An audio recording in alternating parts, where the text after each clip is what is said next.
The first month of the season was full of ups and downs for the Yankees. Carl Pavano was the opening day starter, but he would soon be down for the year. But as far as Alex Rodriguez, 2007 was nothing but up. Swung on, there goes the deep left. It is high, it is far, it is gone. The Yankees third baseman quickly quieted his critics with walk-offs and by walking into history. Swung on and hit in the air to deep center. Back goes Patterson, away back. It's over his head and gone in the black. It's a grand slam. Alex Rodriguez has just hit a walk-off. 2 out, bottom of the ninth, grand slam. And the Yankees emerge victorious. Ball game over. Yankees win. A-Rod's 14 dingers in the first month of the season set an AL record and tied a major league mark, but it couldn't help the barrage of pitching injuries that befell the Bombers. The Yankees started 7 different rookie pitchers in the first 2 months of the season, but help was on the way. Well, they came and got me out of Texas, and I can tell you it's a privilege to be back. I'll be talking to y'all soon. Roger Clemens is in George's box, and Roger Clemens is coming back. Oh my goodness gracious. Of all the dramatic things I've ever seen, you should see what's going on in the Yankee dugout. I expect to perform like I was 25. That's my expectations.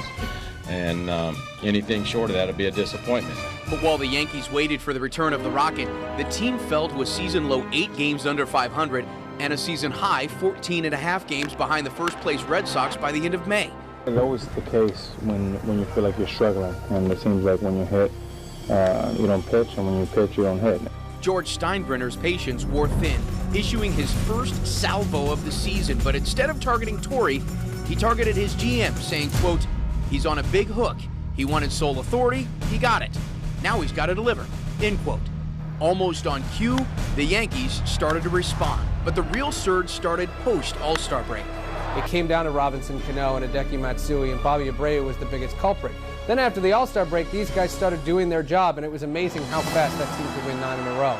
As the Bombers' bats pounded opponents, they also chipped away at what once seemed an insurmountable lead in the AL East. After losing 5 of their first 6 to the Red Sox, the Yankees won 6 of the final 7 meetings between the two teams, including a dramatic comeback against the best of the Boston bullpen. But the key to the surge were the pitchers at the top of the rotation. I think Andy Pettitte had a big impact on this team in the second half. Simply because he didn't lose. Second half of the season, he's always been a great pitcher. This year, they needed him to be that great pitcher, and he was exactly that. He was a stopper after any sort of a losing streak. Shin-Min Wong is that one pitcher. I won't call him the ace because I want to say Pettitte's the ace, but I will call him the anchor. You can score all the runs that you want. I will never say that a position player is more valuable than the best pitcher on your team. And the final piece of the puzzle was repairing the bridge to Rivera, which was given to a 21-year-old named Jabba. Chamberlain deals. Swing and a miss. Yankees fans quickly learned the Jabba rules, and it provided some vindication for Cashman and the front office. Brian Cashman showed faith in the products he had in his system, and he knew, kind of out of design, kind of out of necessity, he had to stick with the guys who were here rather than going after some other big-ticket guy on another team. It all added up to a 13th straight playoff appearance, 12 in a row under Joe Torre. Joe Torre is not the greatest manager in Yankee history. What he is the best temperament for this New York Yankee ball club. He was the guy that kind of shrugged his shoulders and said, listen, I'm doing everything I can. I'm not going to stay up late at night worrying about my situation. So often in sports, we always say there needs to be a change at the top. Joe Torre leaves that Yankee job when he wants to. No one tells him when to leave. I always find it funny the last couple of years, every time somebody says, okay, this is Joe Torre's best managing job. No, this is Joe Torre's best managing job. And it happens every year. So we'll see where this one stacks up once he gets through the postseason.